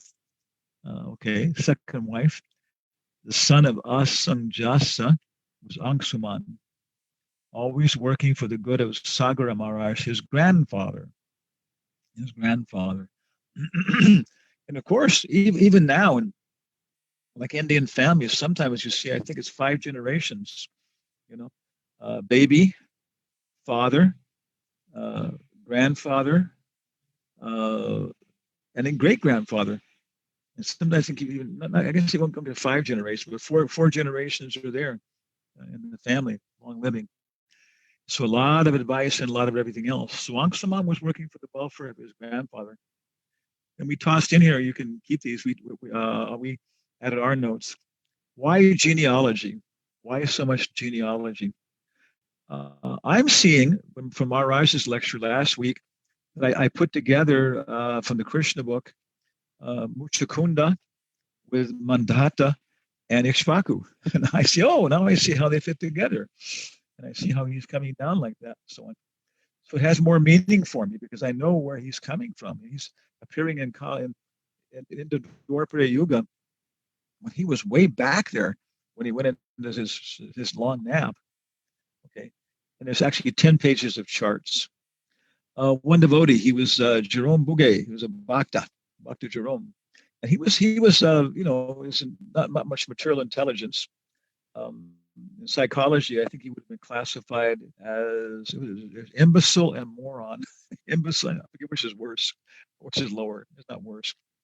But he was on that level. He had a very low level intelligence, but he wanted to become a devotee. He just couldn't get rid of the guy, Very nice person. So anyway, he was in the temple. He got different service, washing pots, everything else, and people are, naturally a little bit, proud of their knowledge, and so, okay, you're less than I am. But then we discovered he was a genealogist. He knew all the Hohenzollern, the Habsburg dynasties. He could just recite them all. Some of their pastimes and activities. And he actually would become a little enthusiastic of saying about he did that like a child, describing stories. So when he discovered there were genealogies in the Bhagavatam, everybody was just, we were all blown off the temple room floor. What he was doing, he was memorizing them, he was cross-referencing them and everything else. And it was just like, to this day, when I'm talking about it, it's just blown away. So some people, yes, and it's put together, and the stories are there, and the lessons are there. It's remembered for a long time, like that. At the end of the Webster's Dictionary, it has one-line biographies of many famous people in the world. So it comes down to a one-line biography of Marquis de Sade, from whom the word sadism comes. And it says, Marquis de Sade, French soldier and pervert. So, my dear students, when you die and you're 100 years from now, when your name goes into the Webster's Dictionary, what are they going to have there? Maharasadas, Hanumatpresaka Swami, French soldier and pervert. What are we going to show up as? So genealogies, I think in some ways why it's all there. Okay, so we come on down to verses 15 and 16. If anybody has any else, like maybe these are my comments. Anybody else have any questions or so on? I guess kind of jot it down because maybe we'll make it through this chapter today. Jot it down and we'll come back and look at it. Then everybody's own particular individual things that stood out as important. Because we're all in this together. We're trying to understand this canto. We're trying to, develop our bhava, especially Bhaktivedanta. We should be on the bhava level. Okay. Asangjasa had been a great mystic yogi, but by bad association, he had fallen. Like was Jati Smar, he could remember his previous birth. He wanted to display himself as a miscreant. Coming down, Father gave up affection. And so he was killing his playmates like Maharaj Dana. Okay, drowning them. Seems to be a popular pastime, drowning your friends. Yeah. But then he revived them all and showed everybody, hey, okay. So he's very much like, we noted, like it reminds us of Jadabharat. Chanika Pandit says, the tall, straight trees are the first ones to get cut down. Therefore, in one's worldly dealings, one should appear a little crooked, a little deformed, So if people are criticizing how you're doing things, she didn't organize the what they call it, Janmashtami feast very well. She was in charge of organizing that. Okay. Or he didn't organize the book distribution for the Christmas marathon so well. Okay. Yeah. we try to do things for Krishna's service, but in terms of being materially respected and so on, okay. Just like Jabarat and Maharaj Asang Jasa, they adopted the same strategy of letting people criticize them, see their faults, tossing a little fuel in the fire, and then nobody bothered them. Nobody tried. Bhaktisiddhanta Saraswati, what did Bhaktisiddhanta Saraswati do to avoid becoming materially successful in terms of this? Give up his It education. has to do with the stars and huh?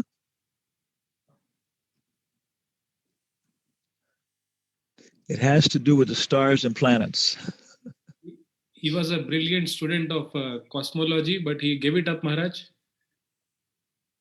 Astrology, yes, because he saw this would lead him right into a material life. He was offered the chair of astrology at Calcutta University, something like 25 years old or something. And usually you're not even offered this until you're at least 64 years old. So it just shows, right, show what a brilliant person what he was. But he gave up these things, just like Maharaj Asam Jasam. And after he calmed everybody down and showed him he wasn't a bad guy, that he left. Okay. So come on down, next page there.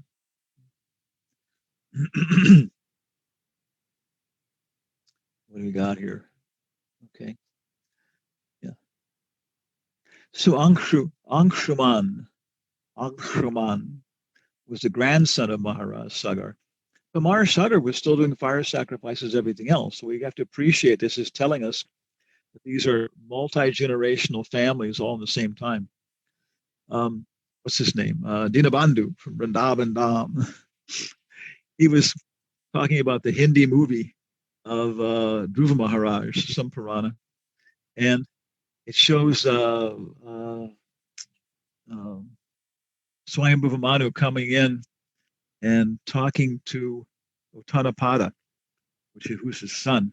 And he's the long white beard and all this Indian stuff. And he says, "Oh, how's everybody in the kingdom? Now you're the Manu, you're running everything." And Uttanapada says, "Oh, it's all very nice. It's all going on very well, so on." And Maharaj Swayambhuva Manu, his father, says, "Oh, everything's okay. Everybody's happy." And what's his name? Uttanapada said, "Yeah, everybody's happy in the kingdom." He said, "Well, what about your family?" And Uttanapada starts to look a little bit nervous, and he said, "What about Dhruva?" Uttanapada is totally embarrassed, humiliated. And then Dinabandhu says in Hindi, what he says next is sharp. Which basically in colloquial English would say, and he tells his son, "And all these problems for a good-looking chick," which in Spanish would be all these problems for good-looking mamacita. And Uttanapada just falls apart. Oh my God! Yes. I'm such an idiot. I've become such an idiot. So it's multi-generational. We have to understand that we are very, very, in Western countries, we're very stupid. We're lucky if we have our grandparents with us any part during our life. I remember my grandparents, my grandmother. The only person I had was my grandmother. She stayed around until I was maybe like about 12 years old or something. But what to speak of being able to talk to my great-grandfather about things. And I'm seeing many of the things in my life actually are a product of the karma I received to my family. Okay, so Suman was working for the welfare of his grandfather. Okay, he began to search for the horses. He offered Kapila prayers. Okay. And he says, so 21 through 26, "My Lord, even Lord Brahma, to this very day, is unable to understand your position, which is far beyond himself, either by meditation or by mental speculation." Okay, dhyana or jnana. What time is it? Okay, 45 minutes. So what to speak of others like us? It's a very, very nice contrast. Many times the Bhagavatam is preaching by contrast. We have to understand that. He's contrasting himself with Lord Brahma.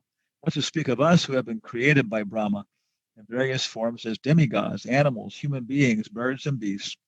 We are in complete ignorance. Therefore, how can we know you who are in transcendence? So the focus of his meditation here, contemplation, is he's trying to know, Kapila. Of course, what is knowledge? Okay, come on down here. And we've highlighted the verse, Icha Dvaisha Samutena. Okay, yeah. Well, Sangana Bharta, Prabhupada's purport. Okay, and it's also being quoted. So, in terms of knowing Krishna, Prabhupada's giving several nice purports. This is a very big question. What is it? One of Ravana's 10 heads, one was for drinking, one was for romance, and one was for education. So Ravana picked one head for education. He figured it was so important even for a demon. 22. He says, "My Lord, you are fully situated in everyone's heart." Now Kunti says the same thing. Krishna to go Namashe Purusham Twadyam Ishvaram Prakate Param Alakshanam Sarvabhutanam Antarbahir Avashtitam. She says, you're outside everywhere. Everywhere outside, you're there. You know? And you're inside of everybody's heart. So, of course, that means how can you not know something which is everywhere and at the same time is in my heart? She's saying, still nobody knows you. So, Amsuman has same prayers. My Lord, you are fully situated in everyone's heart. But the living entities covered by material body cannot see you, for they are influenced by the external energy. So we have dust on the mirror, we have steam on the mirror, our heart. Yeah, that's the external energy conducted by the three modes of material nature. We have dusty thoughts, we have liquidy thoughts. Yeah. By intelligence, their intelligence, buddhi, being covered by sattvagun and rajagun and tamagun. They can see only the actions and reactions of the three modes of material nature. Okay. So our consciousness, because it's not being reflected off of Krishna and allowing us to see who we are, is being reflected off of of our heart. And the heart is reflecting the spiritual world, but it's reflecting distorted in the mode of passion and totally the opposite in the mode of ignorance. If we're in Shuddha Sattva, we have an accurate reflection of the spiritual world. You know, we can't turn around to it. It's kind of like Shantaras, maybe, you know. But then we can turn around and join it and start to participate in Shuddha Sattva, free from any passion and ignorance. You know? Okay, so that's why we're covered, and that's why we cannot see Krishna. We cannot see Kapila Dev. You know? My Lord, you are fully situated in everyone's heart. Okay, next verse. 22. Okay, Prabhupada says here, he says to keep ourselves, back up there, I remember what it was. Prabhupada is saying that to keep ourselves, this is why he said we should bathe. To keep ourselves externally clean, bathe 3 times daily, internal cleanliness, chant Hare Krishna. So, yeah, this is Prabhupada mentions it also. Those who are spiritually advanced should bathe 3 times a day. For the bathing, of course, it cleans off the perspiration, these things like that, and other things extruding from the body, clean it all off. But also, if you're bathing in cool water, it cools down the fat and the muscle. And you can feel this when you're bathing properly. You can actually let it penetrate and try and take advantage of this. And it gives a very good massage, deep massage into your muscles and your fat. And of course, female body and male body react to this differently. You can kill yourself by taking too cold of a bath and stuff. But in a healthy fashion, you're doing this, and afterwards, all the blood goes back into the marrow and the brain. And of course, then you're refreshed. Stories of Prabhupada doing this just to refresh himself, wake up. So taking bath is not just to clean the external body, but also it is to clean the prana in the body. And by chanting, of course, we can cleanse things even more until finally we can actually cleanse the chitta. Okay. Let's go down some more. Okay. And the Prabhupada says, then one day it will be possible to see the Supreme Personality of Godhead face to face. This is this. He said, it's guaranteed. Prabhupada said, this is guaranteed. Don't worry, it's guaranteed. You just go on with this process. Punja, punja kriti kriti. You're acquiring mountains of punya punja. You're acquiring heaps of pious activities by associating with devotees, by bowing down. It's accumulating, it's accumulating. And one day Prabhupada says, you will see Krishna. But is this a post-dated check? Oh yes, worship me, you'll get this. Do this, you'll get this. But no, because we're seeing every step along the way. The map is given to us.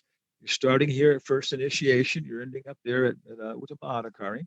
That's the promise. We promised this. If you chant your rounds and follow principles properly. And then we see Adorshada, Sadhusanga, Anartha Nivritti, Bhajana Kriya were initiated.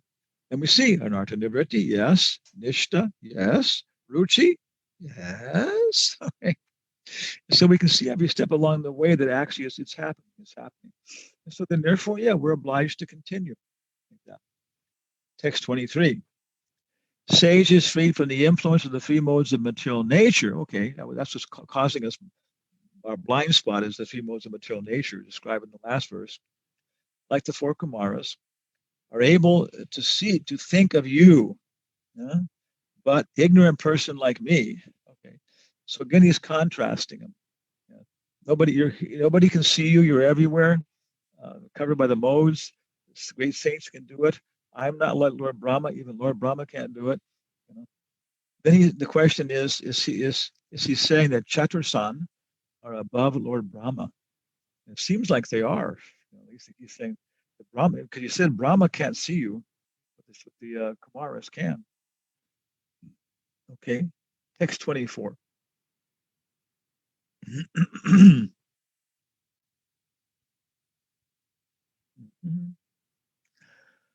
All the material nature is your creation. You are unaffected by them.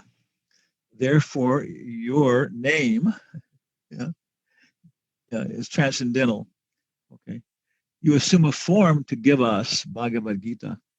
So here we see a little summary of you saying that, why do you even have a material form? Because you come into this world to come on a level where we can appreciate you. You present Bhagavad Gita by coming down to our level, which is intellectual. One who studies this Bhagavad Gita, O Arjuna, worships me with his intelligence. You come down to a gross form where we can appreciate your form and experience it. So Krishna incarnates as the form of the deity. Prabhupada says the form of the deity, the Archa Vigraha, is not eternal. It merges into the more original forms like that. So we become very attached to a certain form of the deity, but it's because of our particular material attachments. Krishna's coming in a form, and so he'll keep shaking that up. But we start to see the deity's real transcendental form, like Shakshi Gopal. Shakshi Gopal could talk to Gopal. I'm sorry, that the Brahmana boy could talk to Shakshi Gopal, and he could see him every night. So, but then but that takes us then to seeing the subtler form, the subtler form, the subtler form. How it's incarnating as a thought, how it's incarnating as an understanding, how it's incarnating, how then it's not incarnating, like that. Okay, so that's why he incarnates, and he's not influenced by the modes of nature, even though he appears within them. Okay. And then Prabhupada's quoting down below here, we have Mano Ratenasati Davato Bahihi. This is 15, this is, what is it? 1812. This is 5:18:12. I have a mnemonic for that. In so many of these verses, if you'd actually just study, Bhakti Baba, Prabhupada says that we should study first 6 cantos and the previous books, And we were talking about this with Atul and everybody else, and it's really, I don't know how much the Mayapur Institute has instituted this, but I don't know. We were requiring that everybody who takes Bhakti Baba has to have some kind of Sankirtan program. And if you taught Bhakti Shastri 2 times during your 4 years of Bhakti Baba study, we consider that's enough. That's enough preaching program.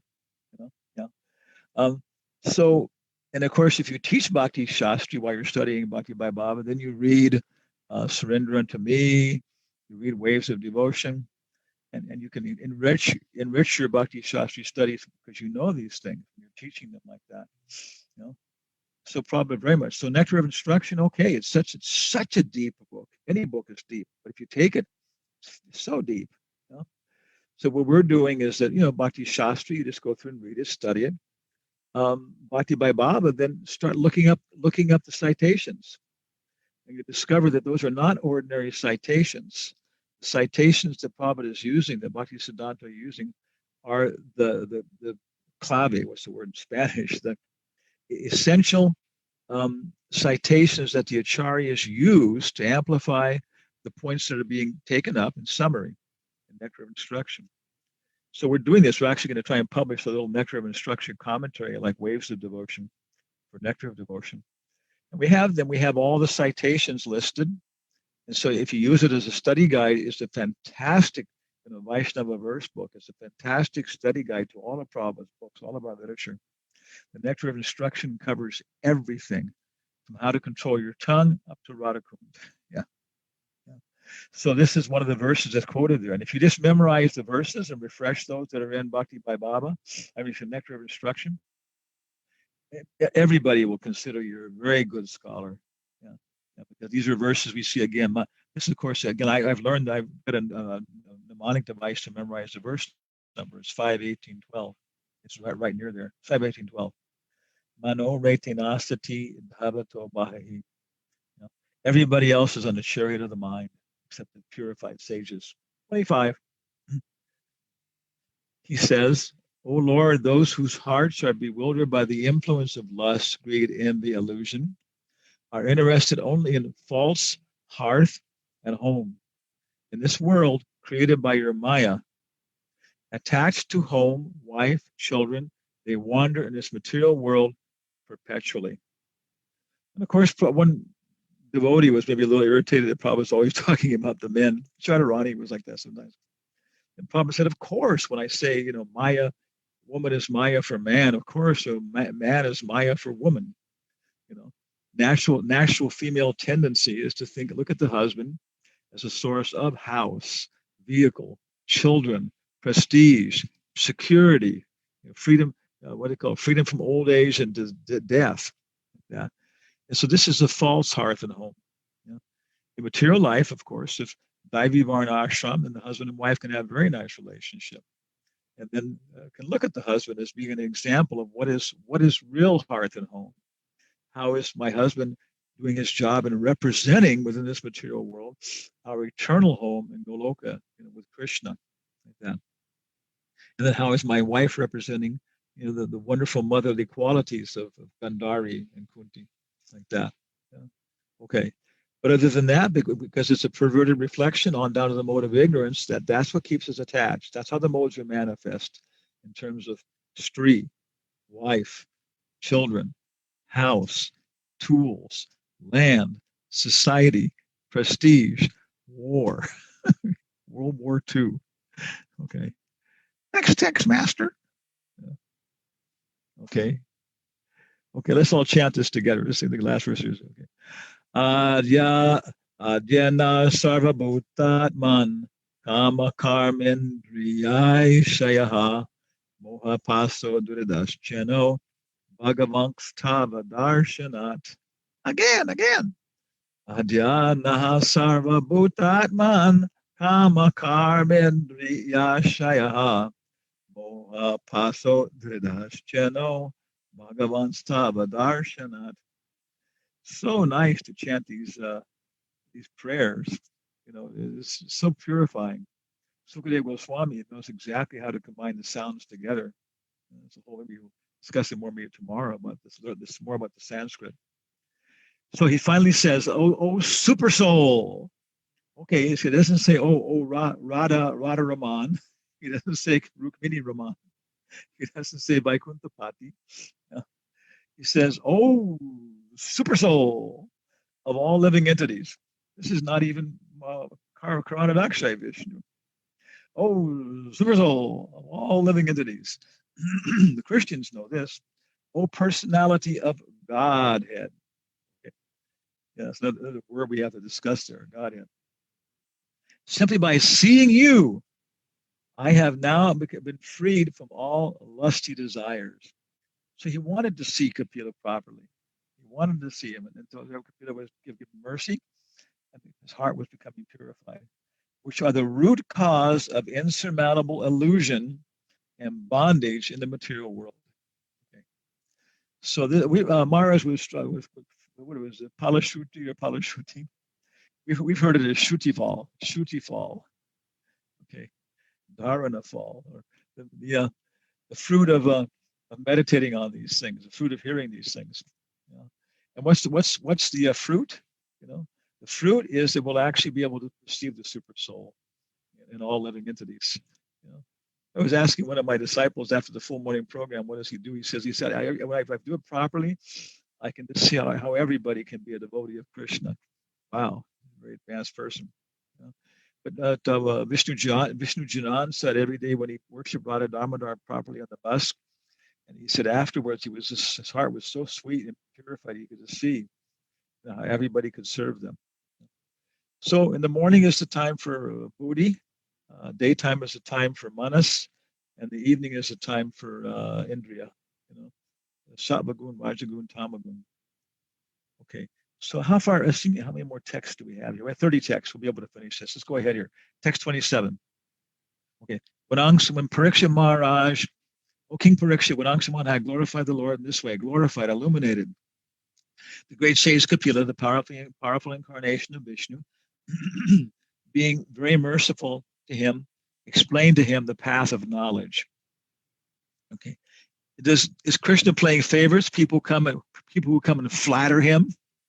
He gives them knowledge. He gives them liberation.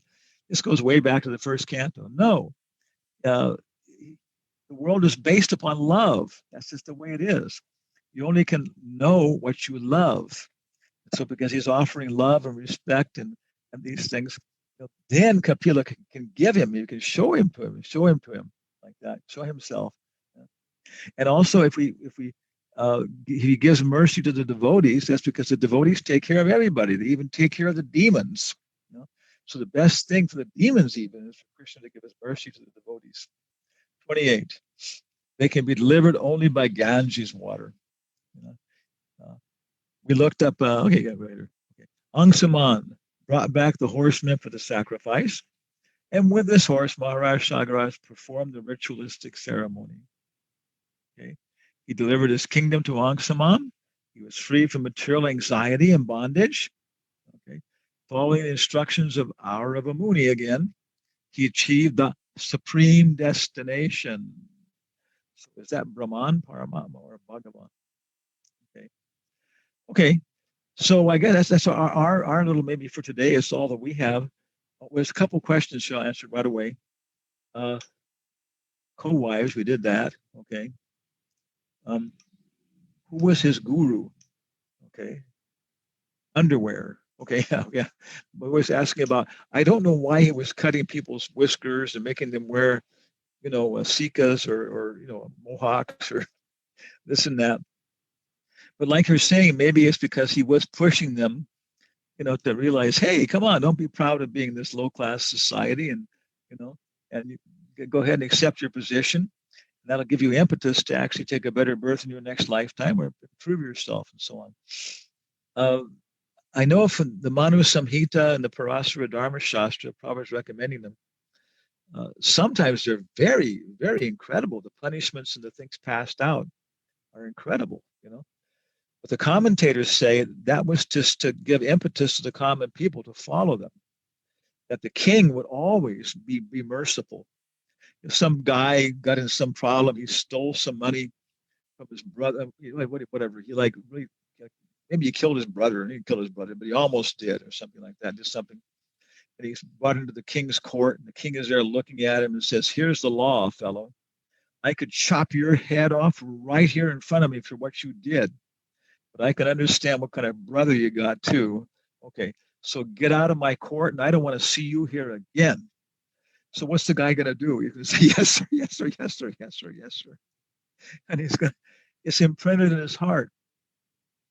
So these Dharma Shastras and stuff, they're to make a strong impression in the hearts of ordinary people, But behind them, there's mercy. And the king knows he's not going to cut the guy's head off because he knows what the situation was, and he shouldn't have done it, but okay, there's extenuating circumstances. So he scares the dickens out of the guy. He knows, okay, the guy's not going to do that again.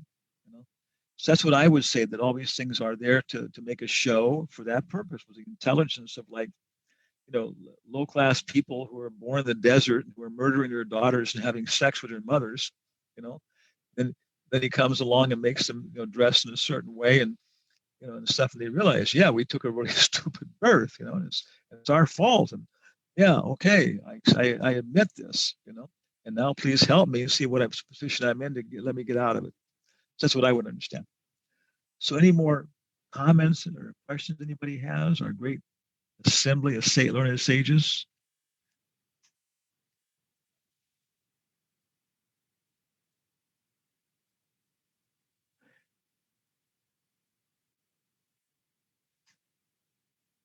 Everybody's quiet. Somewhere in the distance, a dog howled. Maharaj, Hare Krishna, thank you for your excellent class. Can I ask, you mentioned there's a grammar book that we can learn about Sanskrit. Can you give us the name of the book? Let's see. If you go to my webpage, how do I reduce this thing here? I did it. Okay. Now I'm going over to my, probably will kick me off altogether, and all you get is my voice here. Okay, I'm trying to go to my webpage. Okay. My web, jayarama.us. Okay. If you go there, it's only 4 options. One says hello. Okay. This is a sannyasi's webpage. It says hello. The other one says news. And the other one says archives. And that's in Spanish. So if you go to the archives and you look it up there, I'm doing it right now. I'm going to jayarama.us. Okay. Should load easy. That quickly. I go to archives, loaded that, a little description. I go into the archives, and let me see where it is. My archives are not a complete mess, but there's something like that. It's in here somewhere. Okay, I don't see it under the S's, but it was a little book. What do you call it? A PDF done by a devotee in Mayapur, and anyway, it's in our archives someplace. Like, I'll try and find it. Solaris Dixon Stone strategy. Okay, so I don't see it right away. But it's in there. It's a little PDF file like that. And one devotee, Amoga Lila, probably a disciple, he was in Berkeley studying, graduate theology, everything else. So I showed it to him in the morning one time, and I felt very ashamed because he stopped chanting his rounds during the japa period. He sat there looking at the whole thing, and he came over to me astounded, and he said, "This is so incredible." He said, "This is it doesn't cover everything, of course, but he said it covers everything in a summary." And I see myself that after you go through it, you can see the conjugations, you can see so many nice things like that. I'm trying to see if I can find it right now, but I'm pretty sure it's here in the. Okay. Maybe it's under ABC. Many strange things here in the archives. Suda Academy. Maharaj, is it Harivenu, Sanskrit Harivenu? That's the one. It's a short, the small one, right? Yes, it's in your archives. If I just find out how to get back to it. Yes, on that page, just below the pictures of the library and the boy reading the book, there's a link, JayaraMUS/archives. If you click on that, it comes up. It loads the directory content, and in there, if you search for Sanskrit, it pops up. Is it right here in this list? I don't know if it's on the front page. No, it's not there. If you have to click that little link. The first link? This link? Just below, where it says things are a little disorganized here. But okay, yeah. yeah. But if you look for them, you might find something you need. So just there's a link. If you click on that link. Which link? Oh, okay. Well, that's the same one as the beginning. Yeah. But it takes you to a directory. So within there, it seems to be there. It's a But it's I was trying to go through the whole thing. I have a show named Durga Devi. I have Carl Gustav Jung in India. Anyway, what Vaisheshika, my big godbrother, he came in one Wednesday night, in the San Jose temple, which distributes more books than anybody. He looked at me and he said, "I have a bone to pick with you. I'm angry with you." And I was, "What is that?" And he smiled and he said, "I opened your archives last night about 8 o'clock, and he said I couldn't get out until 10:30 at night." So, because there is all kinds of really weird stuff in here. Here's Narayana Maharaj's Upadeshamrita. Okay. Here's the Bhaktivedanta Library PowerPoint show. Anuvriti Index Sanskrit songbook. Yeah. Anyway, it's there. So maybe we'll find it at some point. So anybody else have any comments or questions or complaints? Okay, from Jalangi to everyone. Okay, would that go here? Maharaj, I said that because I think it's Maharaj Prabhu. He sent the link of the book to the chat box. There it is. Yeah, okay. Archive Sanskrit. But it should show up here. Oh, there it is. I just went right by it. There you go. There it is. So all you do is click on that link and it'll tell you to download it. Yeah. Okay. Yeah. It's a very nice. I would say, again, Bhakti by Baba level, maybe Bhakti Vedanta level. Bhakti by Baba level, you start to get your grammar, your word by word meanings together. And then Bhakti by Baba, you should Bhakti Vedanta. Of course, some people will go into it crazy. Some people will be genealogists. Other people, but everybody, I think, should read that book and understand it. It goes to Sandhi and basic principles like that. And after that, when you're reading every single class, you can start recognizing, what are the vowels and what are the conjugations. So anything else here? Okay. Going once, going twice, going 3 times. Okay. Haribol, thank you all very much for your association. And tomorrow, I guess we can go ahead and look at the dynasty of Angsuman. So if you have any questions or comments about that, Prabhupada says, if you don't have any questions, it means you're happy in this nasty material world. So you're going to have some questions tomorrow and some comments. Otherwise, we'll accept that you're all happy in this nasty world. Hare Krishna. Thank you very much. Thank you very much, Maharaj. His Holiness Hanumatpresaka Swami Maharaj ki jai. Jai.